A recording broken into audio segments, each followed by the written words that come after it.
투자를 한다 할 때 이 아파트가 주거 환경이 아주 좋으냐 나쁘냐, 어? 다른 동네보다 아주 조용한다든가 뭐 특별한 이유가 있어야 될 거 아니겠어요? 그 다음에 이게 아니라 그러면 투자를 했을 때 돈을 벌 수 있느냐 이거예요.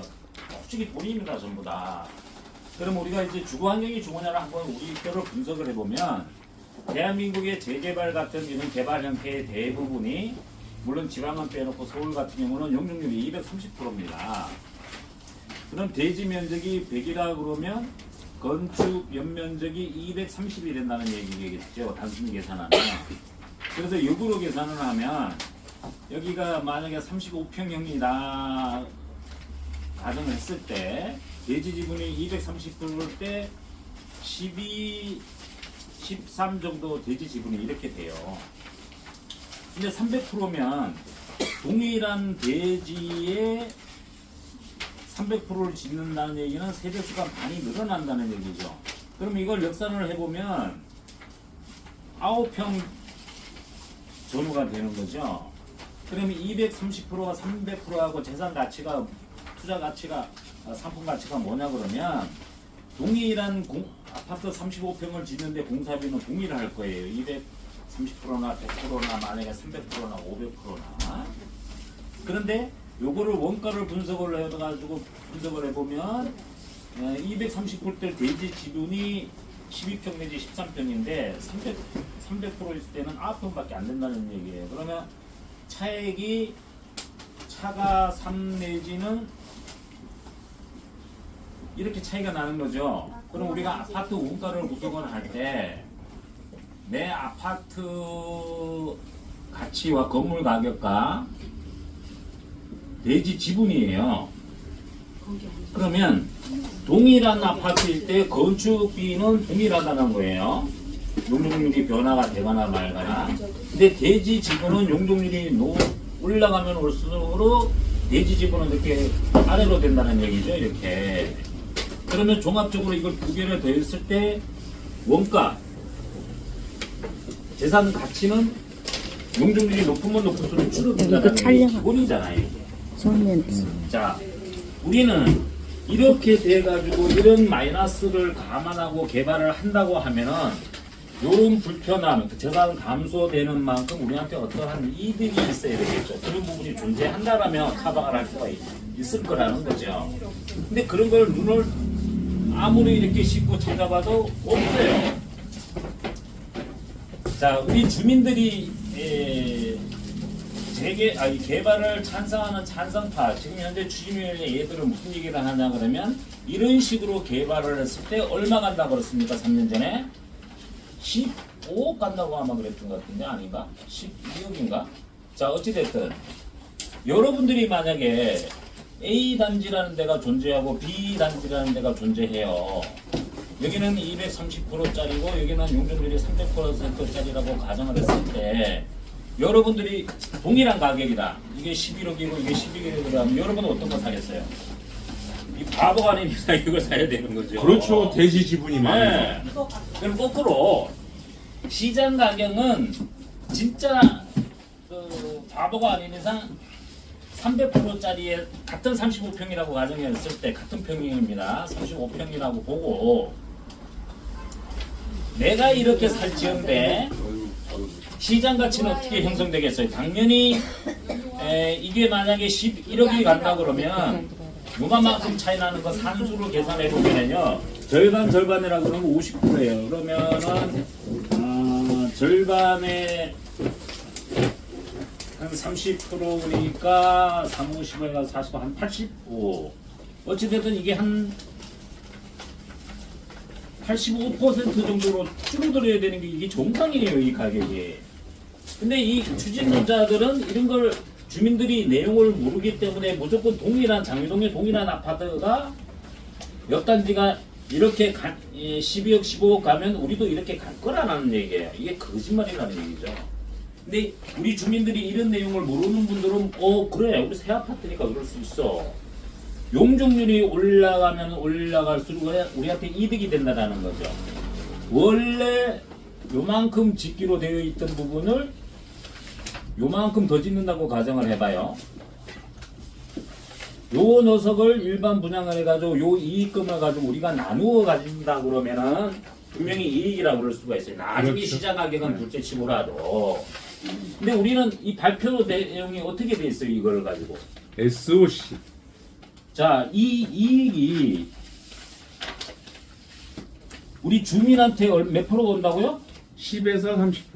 자, 이거 여러분들 알고 계시는 분 애석하게도 없어요. 왜 안 보시냐고. 이런 게 발표가 되면 야 이게 국토부에서 발표했나? 아니면 구청장이 이승로가 이 수천억 건 발표를 했나 해가지고 이놈이 무슨 얘기를 했나를 우리가 찾아봐야 되는데 전혀 찾아보질 않아. 그러면 야 너는 이거 어디서 봤어? 제가 어디서 봐요? 내가 만든 게 아닌데? 국토부에서 발표를 했습니다. 이렇게. 자, 명확하게 10%도 아니고 30%도 아니고 10에서 30%예요. 그 다음에 뭐 SOC 시설. 저도 처음 들어요. 저도 현장에서 공사 현장에 있지만 SOC 시설이라는 용어를 처음 듣습니다. 여태까지는 어떻게 돼 있냐 그러면 잠깐요. 쉬어갑시다. 예, SOC는 예. SOS 구해주세요 할 때 그렇죠.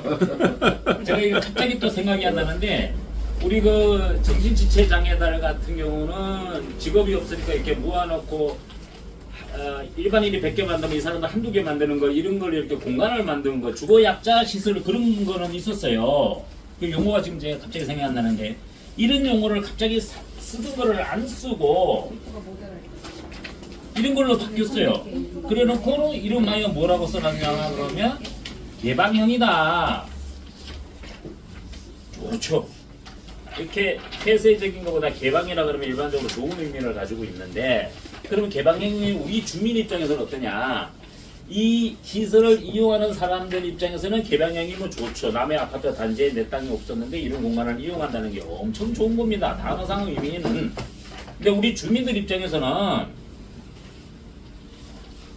내 울타리 내에 개방형 시설이 들어선다는 얘기는 외부 자들이 우리 내 집으로 들어온다는 얘기예요. 침해받는 거라는 거죠 이게. 얘네들은 동일한 단어를 요렇게 써놨어요. 만약에 내가 쓴다 그러면 주민의 입장에서는 침해형, 공간 침해형이라고 쓰이죠. 전부 다 이거는 생각을 못하고 이것만 생각하는 거예요. 이나마도 보지를 않아요. 지금 어떤 아파트 단지에서는 그 공공 택배라고 그래요.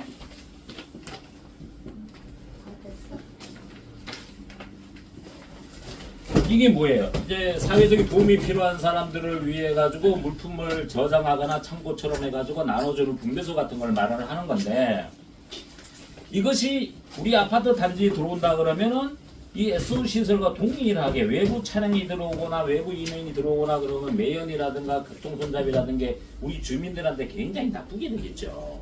이렇게 해가지고 지금 브레이크 걸려 있는 단지가 서울에 많아요. 물론 강남 상구는 아니고 이 강북구 서민들 사는 동네만 이런 일이 벌어지고 있습니다.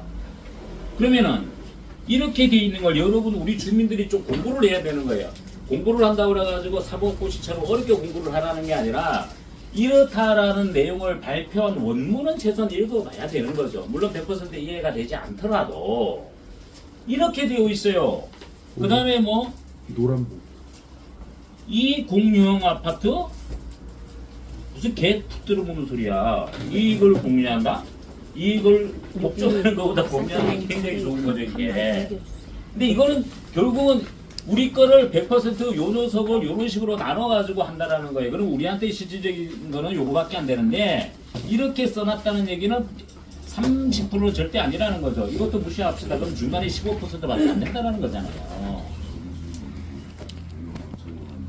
그 다음에 얘네들이 그 주택공사에서 이걸 발표하면서 무슨 얘기를 써놨냐고 하면요. 용적률이 처음에는 300%가 아니라 359%였습니다. 1188세대로 기억하고 있어요. 발표가. 맞아요. 그런데 지금은 어떻게 됐어요? 300%로 줄어들고 이게 1300인가요? 1360 몇 가구. 뭐, 정확하게 이렇게 됐어요. 기억을 못 하는데 용적률이 줄어들었는데 세대수는 더 늘어났어요. 이게 무슨 얘기예요? 제가 이게 틀린 줄 알고 계산을 해봤더니 이게 맞아요. 나중에 게. 이렇게 됐다는 거는 주먹구비를 했다라는 얘기입니다. 이게 그냥 계획 없이 위에서 지시를 하니까 이렇게 된 거예요. 자, 이렇게 됐을 때 우리는 용적률이 아까 대한민국의 재개발 같은 경우는 전부 다 230%라고 그랬죠. 평균이. 물론 서울입니다. 지방은 약간 더 높습니다. 이게 359%라 그러면 LH에서 발표할 때 뭐라고 그랬냐 그러면 기존의 아파트 단지가 이렇게 되어 있었다고 가정을 합시다. 그러면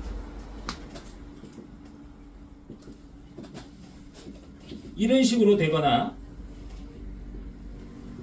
이런 식으로 되겠죠. 그럼 먼저처럼 하면은 층은 높아지지만 태양이 여기서 움직인다고 그러면 여기로 이렇게 했을 때는 햇빛이 들어갔는데 이렇게 높아지면 햇빛이 안 들어오는 거죠. 그 다음에 여기에 중간에 이렇게 될 수밖에 없으면 당연히 여기는 이제 햇빛이 안 들어오는 거죠. 그래서 얘네들이 뭐라고 써놨냐 그러면 저층은 햇빛이 들어오지 않을 수도 있습니다 라고 써놨어요. 이건 제 얘기가 아니고 얘네들 발표문에 이렇게 써놨다는 얘기예요. 그래서 난 굉장히 양심적이라고 얘기를 했습니다. 그래도 대한민국의 주거 문화를 앞장섰던 LH 애들이 양심적으로 요거를 써놓고 주민들이 요거 판단을 하십시오. 나는 위에서 시키니까 어쩔 수 없이 여러분한테 이 정도까지 정보를 알려줄 수밖에 없습니다 라고 저는 굉장히 고맙게 생각을 해요. 근데 이 내용을 여러분들이 하나도 보지를 않는다는 겁니다. 그러면 이 아파트가 우리가 살기 좋은 주거 환경이 되느냐? 아니라는 거죠. 자, 용적률이 높아져 가지고 수익 면에서는 좋을지 모르지만 그 수익을 다 뺏겨버렸어 이건 아마. 그다음 이렇게 되다 보니까 저층이 이렇다라는 거예요. 아까 얘기한 SOC 시설이 개방형 이런 말이요. 엄청나게 단어는 아름답습니다만 우리 주민한테는 전혀 아니라는 거예요. 자, 우리는 몰라가지고 들어갔어요. 나중에 외부자들이 내가 이게 매매를 하려고 그러면 우리 아파트 동일한 아파트 같은 평형에 절대 안 삽니다. 그는 가격이 팍 떨어지게 돼 있어요. 시장 가격이라는 게. 이 기본적인 내용만 우리가 분석을 하면 요거를 찬성을 할까 반대를 할까 판단을 해야 되겠죠. 이걸 알고서도 나는 찬성! 방법 없어요. 찬성해야지.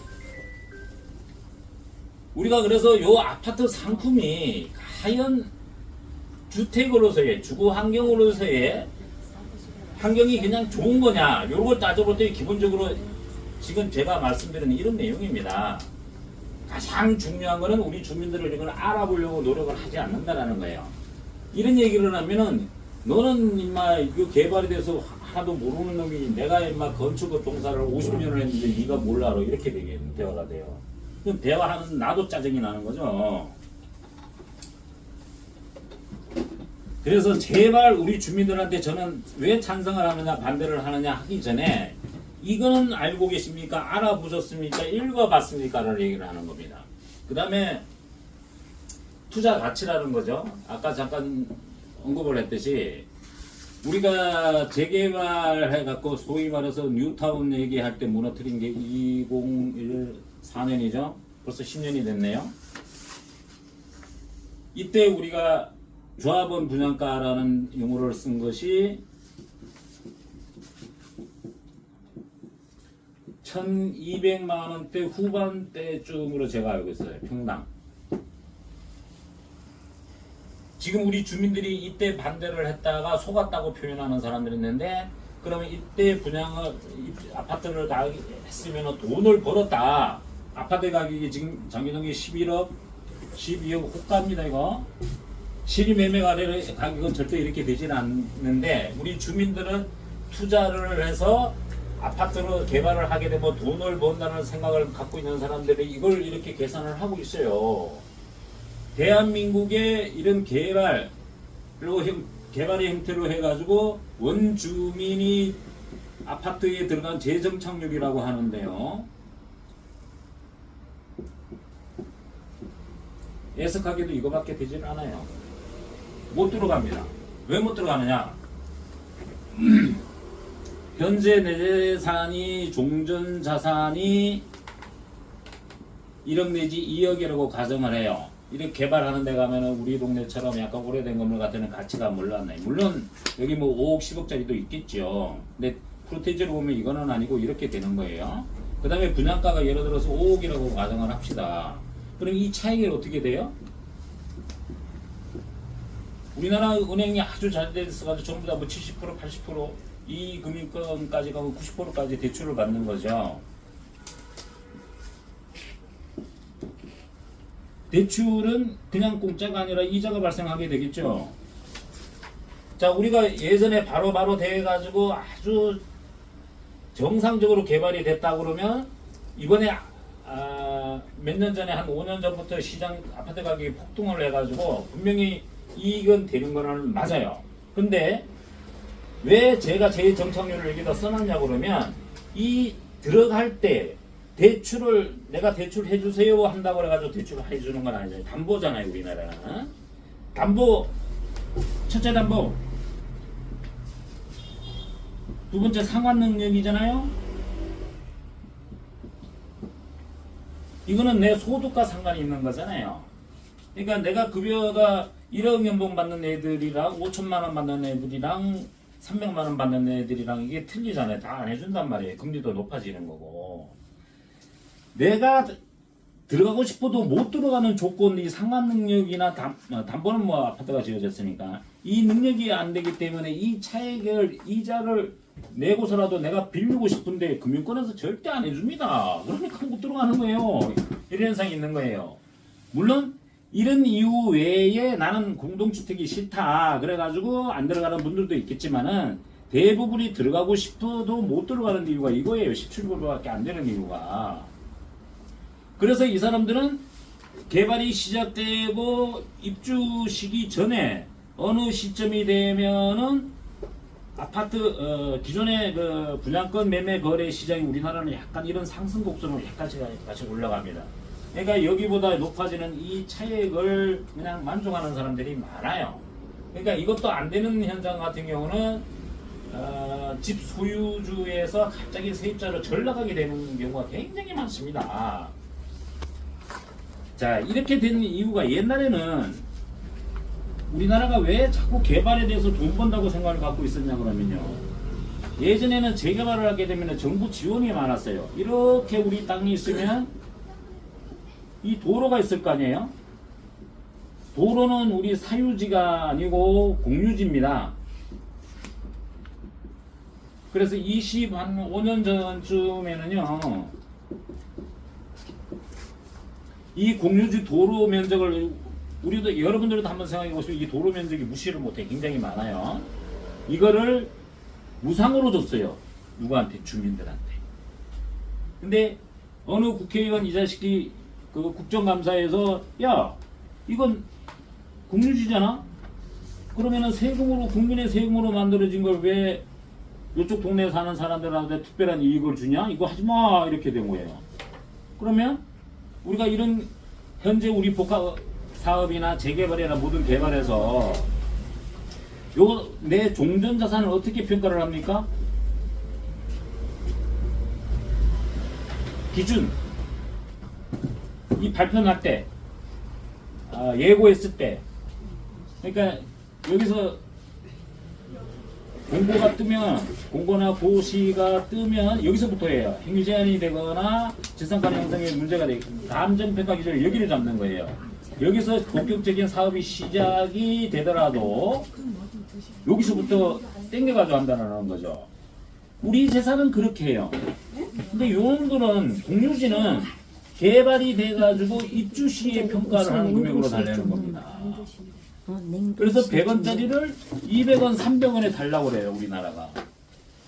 이때부터 개발에 대한 주민에 대한 이익은 사라졌다고 보시면 돼요. 이런 식으로 원가가 늘어난다는 거예요, 이렇게 따지면은.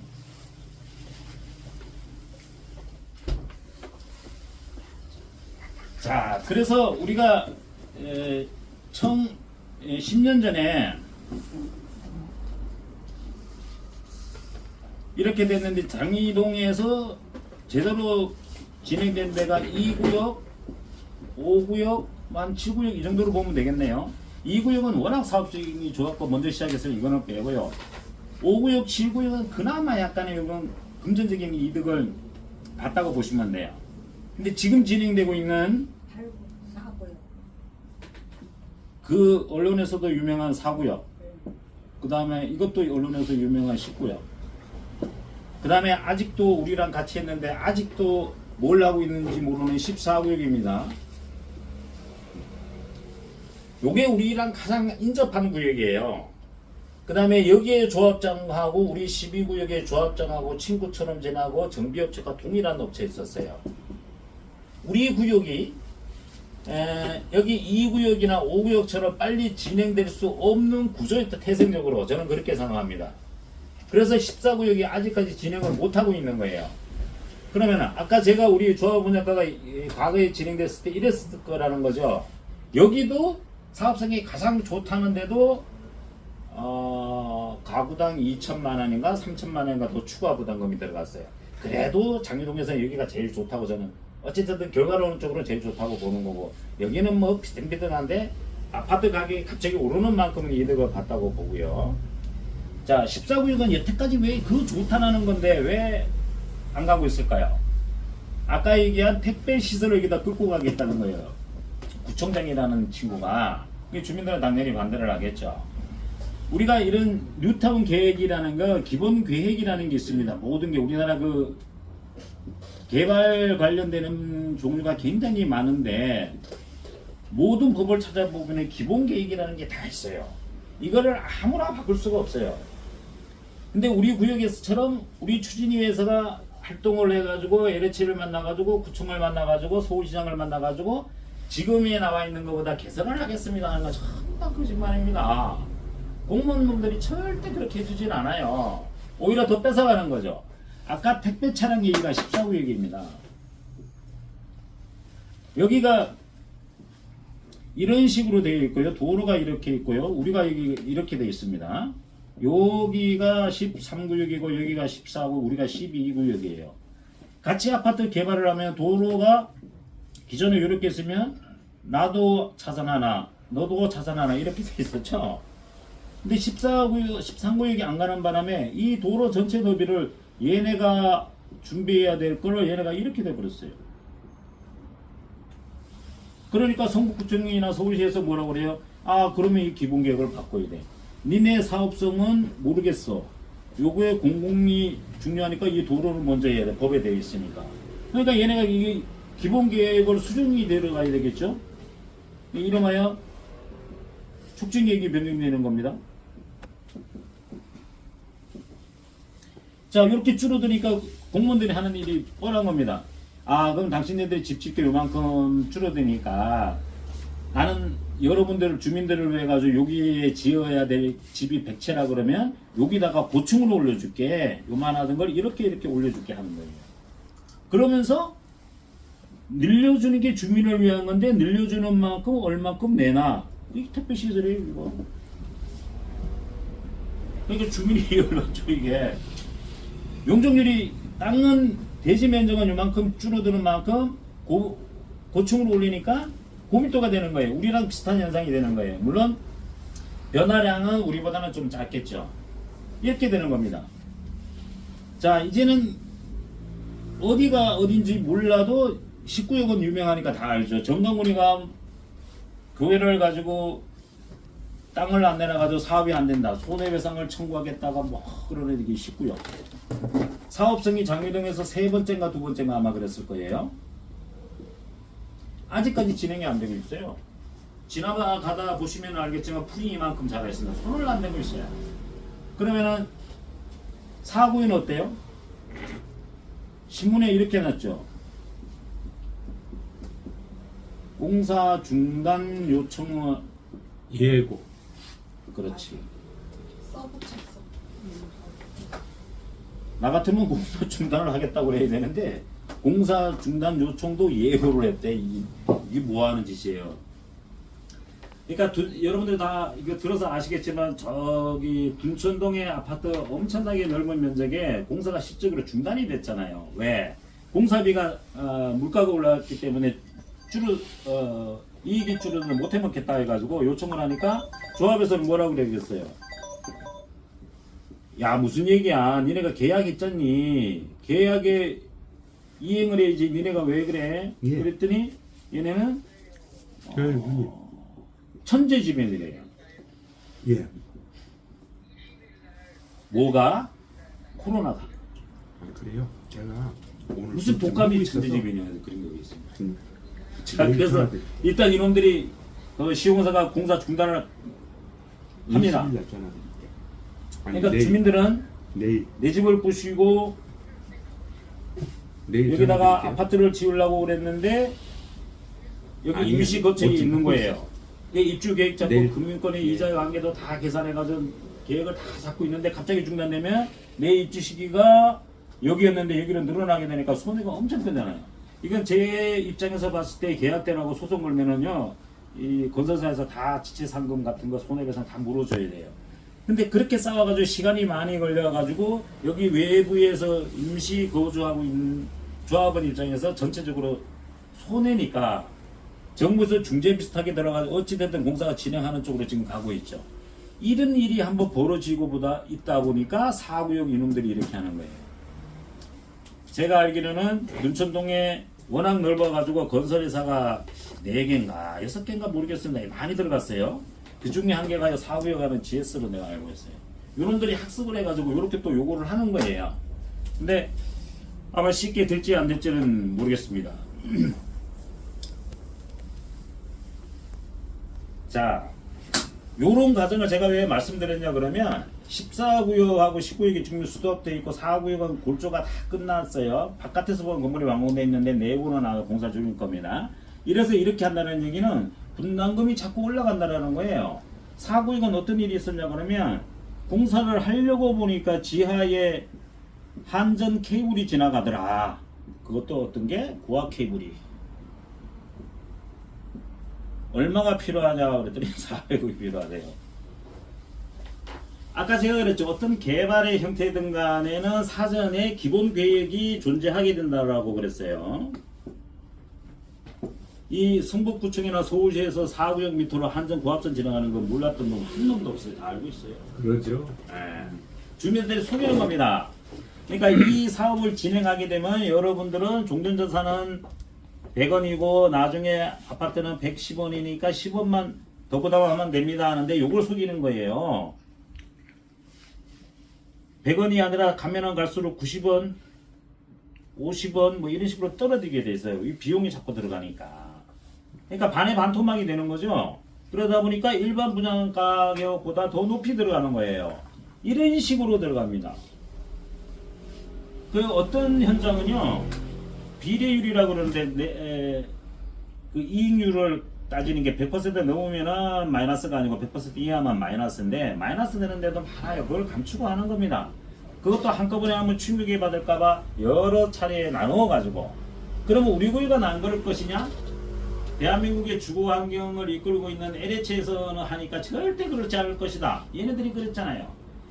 여러분들 잘 모르는 조합에서 주민들이 하게 되면 비리도 일어나고 뭐 사업도 늦어지고 잘 모르니까 손해다. 원가가 그만큼 더 들어간다고 그랬는데 그럼 LH가 하면은 똑같아요. 이번에 공공국가 사업과 관련된 법을 펴놓고 보면은요.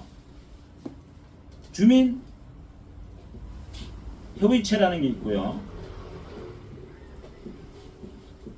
주민 대표회의라는 게 있습니다.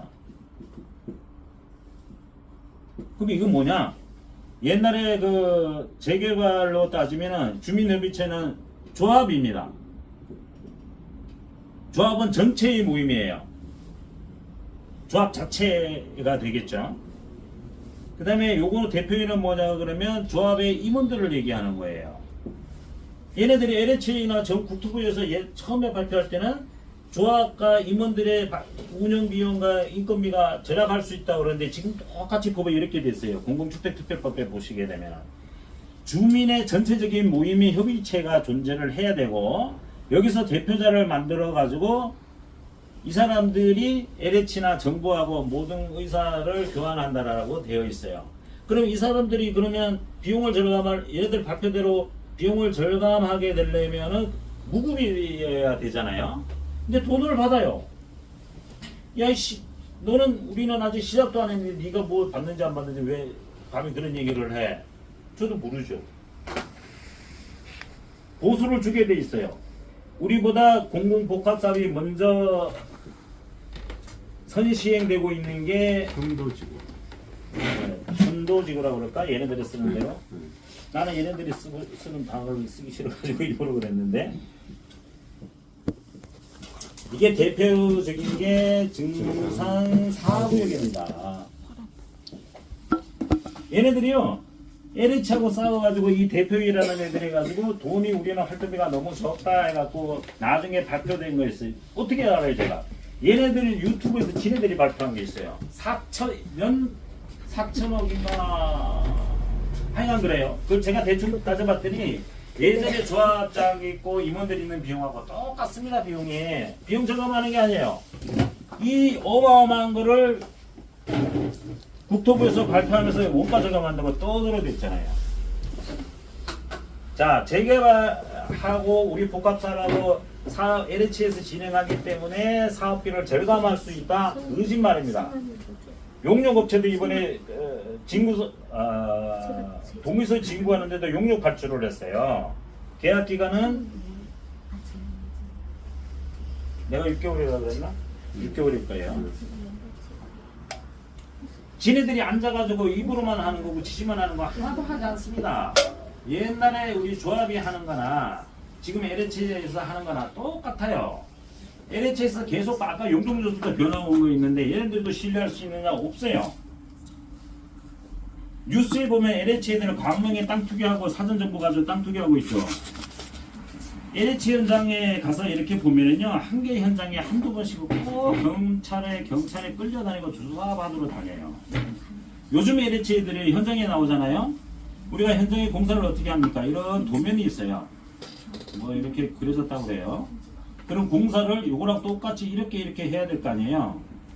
LH 애들이 감독이라는 애들이 나와가지고 요게 요렇게 돼 있는데 요게 요렇게 똑같이 되어 있는지를 모릅니다. 심각해요 지금. 옛날에 나이 먹은 애들은 좀 괜찮은데 요즘 젊은 애들은요, 이게 뭐가 뭔지 몰라요. 웃기죠? 제가 거짓말하는 것 같죠? 현실입니다 이거 여러분들. 자, 이거는 뭐 한 100%는 아니고 한두 놈이 그랬다고 그럽시다. LH를 믿을 수가 없다라는 거예요. 자, 그런 식으로 비용이 나가게 되면은 14구역이 우리가 옛날에 같이 시작했으면 얘네들도 이 금액 해가지고 돈을 벌어야 될 거 아니에요. 우리 주민들이 그토록 이 투자 가치가 있다고 생각하면 나중에 보십시오. 여기 저 35평이 10억 넘습니다 이거. 제가 장담할게요. 돈 못 벌어요. 이 4구역 게임 끝났어요 여기도. 그러니까 개발로 인해 가지고 돈을 못 번다, 투자 가치가 없다라는 걸 제가 왜 얘기를 하냐 그러면, 예전에는 공유지를 무상으로 줬다 그랬잖아요. 그리고 예전에 개발의 이제 대표적인 게 재개발인데, 조합원 분양분과 일반 분양가의 차익이 20%가 이득을 봤어요 우리가. 만약에 얘네가 이제 100원이라 그러면 우리는 80원이었다라는 거예요. 그럼 이 차익이면 그래도 우리가 괜찮다라고 얘기한 게, 우리가 내 집을 부시고 공사가 완공될 때까지 주거를 다른 데 갔다가 오는 그 금전적으로 보상받는 뭐 이런 거를 따지면 이렇다라는 겁니다. 그 다음에 사업성도 좋았었어요. 아까 얘기한 공유지를 무상으로 준다든가 이런 거 있는데, 우리가 2014년도에 이게 조합원 분양가고 일반 분양가가 20%가 얼마로 다운됐는지 아세요? 10%로 다운됐어요. 그래서 야 왜 이러냐 그러니까 성북구청 애들이 얼굴이죠. 모르겠다. 그 옛날같이 공짜로 돈을 벌려고 그러면 되냐. 헌집 주고 센 집 들어가면 당연히 차익을 내려가 부담해야지. 이따위 소리를 썼어요. 이게 벌써 우리가 개발을 무너뜨린 게 해제된가 14년이니까 이게 2009년도쯤에 아마 본격적으로 스타트 됐을 겁니다. 이게 이렇게 시간이 많으니까 이렇게 됐어요. 지금 이거 10년이 지나가지고 어저께 얘네들이 설명회 한다고 했을 때 여러분들 이 차이가 용어는 좀 다릅니다만은 일반 분양하고 주민의 입주권 분양하고 얼마나 한다고 그랬어요? 5% 난다고 그랬잖아요. 이거는 나는 게 아니에요. 도둑놈들이에요. 실질적으로 일반 분양가보다 조합원들, 주민들이 경제적인, 금전적인 부담이 5%라는 얘기는 20% 정도 돼야 그나마 비슷비슷하다고 생각하시면 되고, 이 10%, 5%는 요 차익 나는 거나 좀 추가로 기본적으로 부담을 하세요 하는 것 같아요. 그러니까 분양가 면에서 우리가 이득이 될 수가 없어요. 투자 가치가 만들어질 수가 없다라는 겁니다. 아까 제가 얘기했죠. 그러면 분양가 나중에 입주를 해가지고 매매할 때는 주택시장이 어떻게 변화될 건가를 추정을 해보자고요. 자, 저희가 여태까지 이런 식으로 성장을 가격이 상승하다가 문재인 정권 때 이상하게 이렇게 올랐어요. 각도가 분명히 이렇게 가파르게 올랐다라는 거예요. 저는 이걸 어떻게 생각하냐 그러면 아파트 100원짜리가 200원도 아니고 300원이 됐다고 저는 생각을 해요. 그러면 주택이 아니라 모든 투기라는 거는 이게 가능성이 있을 때까지 이거 매매가 가능하지, 어느 정도 한계치를 넘어가면은 이거는 투자 가치가 상실하게 된다라는 거죠. 지금 이 위치가 와 있기 때문에 더 이상은 오르지 않는다. 향후 떨어질 것이다. 그러면은 가격이 오르락내리락 하는 것은 공급이라고 얘기를 많이 들어보셨을 거 아니에요. 주택 공급은 새로 지어가지고 신규 공급이 있을 것이고요. 기존의 주택들이 나오는 건 이제 기존의 주택 공급이라고 하면 되겠죠, 그죠? 우리나라는 지금 사회 구조상으로 베이비 세대가 이제 은퇴가 시작됐기 때문에 이 사람들이 여기 계신 분들도 그렇겠지만 노후 준비가 하나도 안 되어 있습니다. 그러니까 어쩔 수 없이 커다란 집을 갖고는 있지만 내가 준비가 안 됐기 때문에 이걸 이런 식으로 줄여 나갈 수밖에 없어요. 그러면 이게 주택시장의 공급이라는 역할을 하게 되어 있습니다. 그 다음에 다 알고 계시지만은 우리가 인구가 자꾸 줄어들잖아요. 군대 가는 군인 수가 줄어들어가지고 위험하다고 할 정도예요. 그러면은 주택의 수요가 자꾸 감소가 된다라는 거죠. 거꾸로 얘기하면 공급이 신규가 기존에 있는데 신규를 하지 않아도 기존 공급 가지고도 커버가 되는데 젊은 세대가 줄어드니까 장기적으로 안 된단 말이에요. 제가 이 얘기를 10년 전에 했었어요. 근데 제 예상과 완전히 다르게 10년 후에 아파트 가격이 이렇게 올랐는데 어찌됐든 저는 비정상으로 본다. 만약에 아니야, 우리나라 주택시장이 원래 300원짜리였는데 100원밖에 안 갖고 이제 300원 정상이기 때문에 앞으로 투자 가치가 있어 500원은 갈 거야 하면은 찬성을 해야죠. 저는 절대 그렇게 아니라고 본다는 겁니다. 이게 이제 기본 패턴이고요. 아까 얘기한 우리 주거 환경이 문제가 있어가지고 주택 가치를 시장에서 제대로 평가받지 못하는 부분까지 계산하면은요, 이거는 투자 가치도 제로가 되는 것이 되겠죠. 자, 우리 장기동 시장이 이상해요. 저도 이제 알아볼 때는 없으니까 네이버를 여러분들이 주택 가격을 이렇게 보시면 혹하지만은 미아 삼거리 현대백화점 뒤에 가면은 미아 사거리구나. 롯데캐슬이 있고요. 삼성 레미안이 있죠. 요게 아마 호가가 11억 정도 될 거고, 요게 새로 조금 젊다고 해가지고 한 10억 정도 갈 겁니다. 아닌가? 그럼 이거 이렇게 봅시다. 10억이라고 보고요. 1억씩 더 올려서. 장기동이 저 밑에 가면은요, 지금 호가가 12억 이래요. 여러분들이 집을 산다 그러면 교통 편리하고 백화점이 있고 뭐 이런 게 좋은 여기를 사시겠어요? 여기를 사시겠어요? 장기동은 절대 안 산단 말이죠. 완전히 베드타운이에요. 근데 호가는 이렇게, 물론 실거래가는 아니겠죠. 그런데 추진위 같은 이런 그 찬성을 유도하는 세력들은 이렇게 간다. 3년 전에 이렇게 얘기를 하더니 지금은 15억 간다라고 또 얘기를 해요. 그럼 나중에 가갖고는 또 변경되겠죠. 뭐 한 20억, 40억. 저도 이게 15억 간다는 보장이 있으면 저도 찬성을 할 것 같아요. 20억 가면 더 찬성 2장 낼 거야, 동의서. 요런 기본 개념입니다. 자, 이거는 전문가가, 이쪽 개발에 대한 전문가가 아니더라도 우리 일반들이, 제가 아까 말씀드린 이런 개발에 대한 청사진을 발표를 하면 그 청사진이 청색이야 진짜? 아니 빨간색을 가지고 청색이라고 그러는 거 아니야? 이렇게 해가지고 확인을 해야 되는데 우리 주민들은 매섭하게도 그걸 안 해요. 그런 문제가 있습니다. 어찌됐든 우리가 이제 조금이나마 아는 걸 주민들한테 알리고자 하는데 이것도 옛날보다 굉장히 어려워졌어요.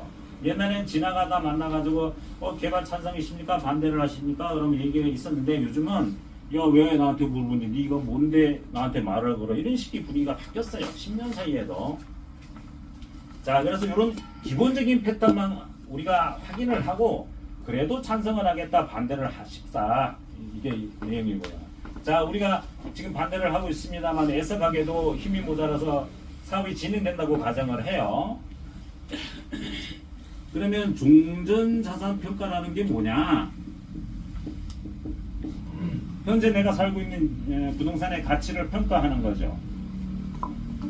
그래서 재개발 같은 경우는 여러분 이 얘기 들어보셨나 모르겠는데 관리 처분 방식이라고 있어요. 우리는 지금 공공복합사업이죠.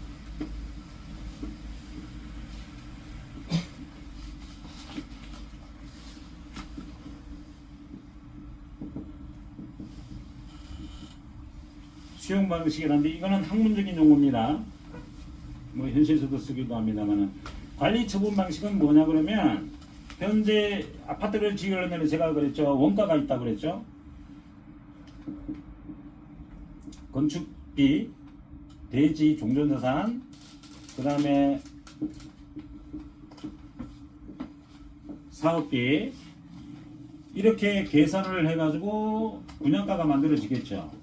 금융비용. 예. 물론 사업비, 금융비까지 포함하시고 그러면 시장의 분양가 우리가 정부에서 분양가 상한제를 만들어 놔가지고 서민들을 보호한다는 명목 아래 그래서 그냥 분양가 상한제를 가지고 거꾸로 하다 보니까 여기도 빼기 어렵고 그러다 보니까 뺄 수 있는 건 이거예요. 대지 여러분 재산을 반토막 난다는 얘기가 바로 이렇게 진행이 됐던 거거든요.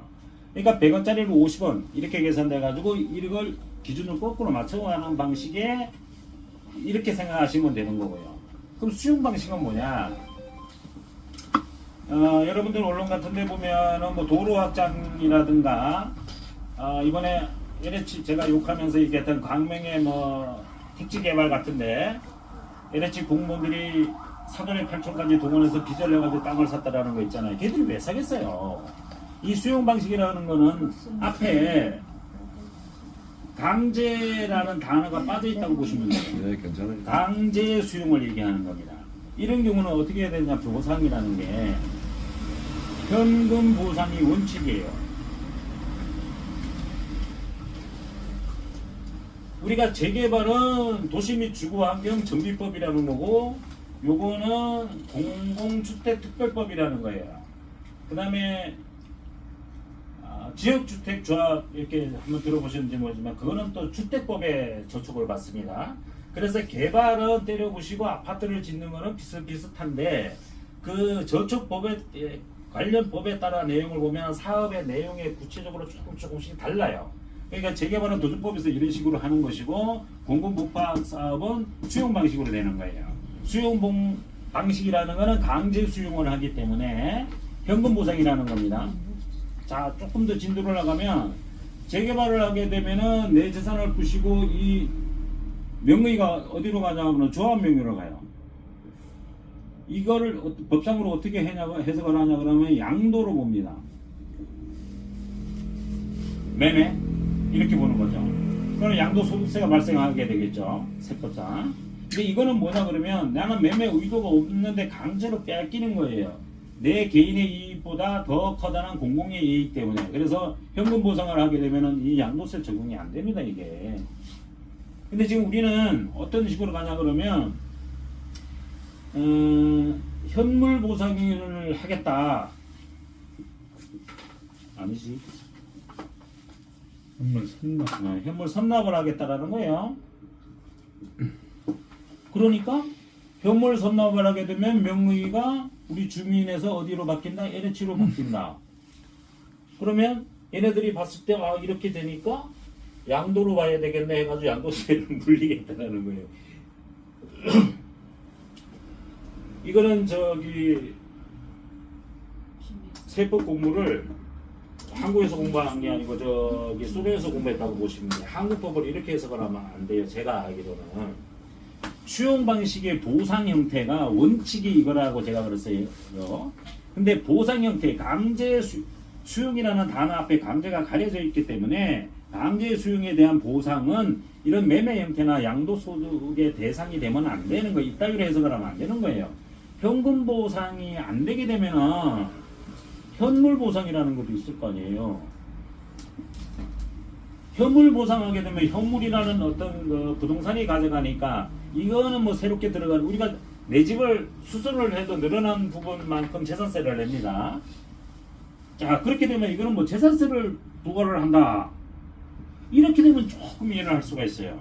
근데 요 현물 선납을 한다 그러니까 양도세를 부과를 시키겠다. 뭐 인심을 쓰는 것처럼 2년을 하겠다? 2년? 1년밖에 아니잖아. 다음에 이번에 낼 걸 다음에 낸다는 거잖아요. 그 지금 내나 다음에 내나 뭔 차이가 있어. 의미가 하나도 없잖아요. 그죠? 이런 용어를 쓰고 하는 거를 봐서 그 다음에 이렇게 되면은 입주권을 준다고 그러잖아요. 우리가 재개발에서는 용어가 어떤 용어를 쓰냐 그러면 분양권이라는 용어를 써요. 사실은 요전에 입주권이라는 용어도 한번 씁니다.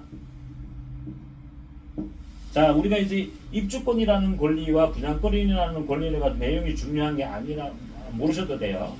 자, 처음에 이렇게 우리가 개발을 합시다 해가지고 관리 처분해가지고 네 종전재산은 얼마고 아파트 분양가는 얼마니까 계산을 이렇게 합시다. 금전적으로 계산이 끝난가 그 시점이 관리 처분 시점이라고 그래요.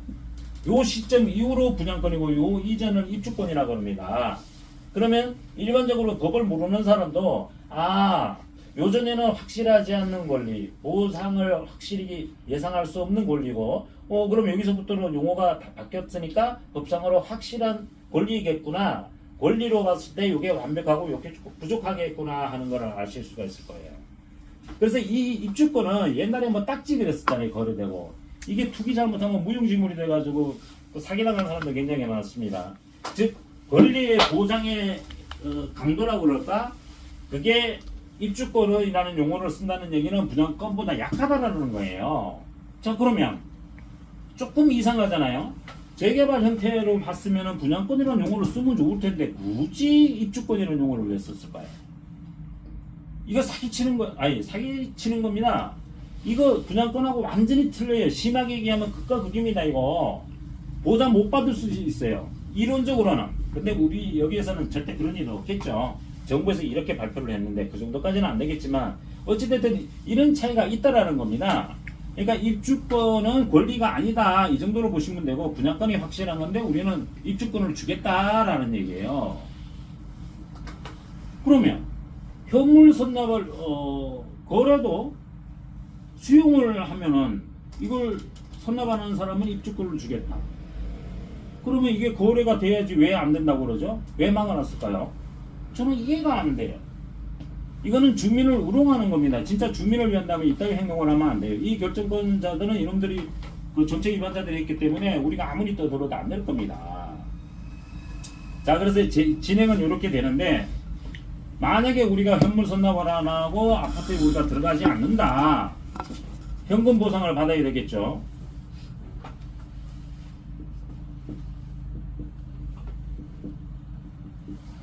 그러면 현금 보상을 받기 위해서 내 종전 자산이 평가를 하려면 객관적으로 어떻게 해야 되겠어요? 복도방에 가서 물어볼 수는 없으니까 우리나라가 감정평가비율이라고 있어요. 여기에 따라 법장으로 따라 나는 거죠. 근데 여기 가보면은 가장 감정평가만 볼 것도 없습니다. 기준이 공시 가격 기준이에요.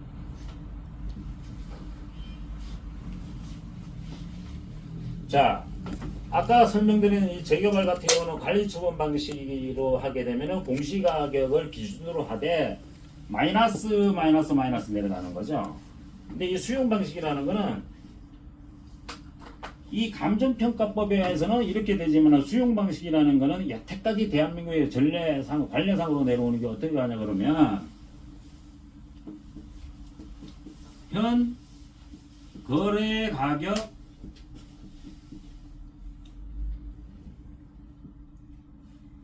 이겁니다. 그럼 요거는 뭐냐 그러면 이주하는데 비용이 들어가는 거가 있겠죠. 예를 들면 내가 여기서 건축업을 하고 있는데 이 자재를 옮겨 그냥 복두방을 하고 있는 자재와 여기 있는 자재가 다를 거 아니에요. 그런 비용과 약간의 위자료 비슷한 게 플러스 얹어지는 게 있습니다. 여기 오래 사신 분들은 아시겠지만 미아 상거리에서 여기 창문요구까지의 도로가 옛날에 이렇게 좁았었어요. 2차선이었죠. 근데 이게 확장이 됐는데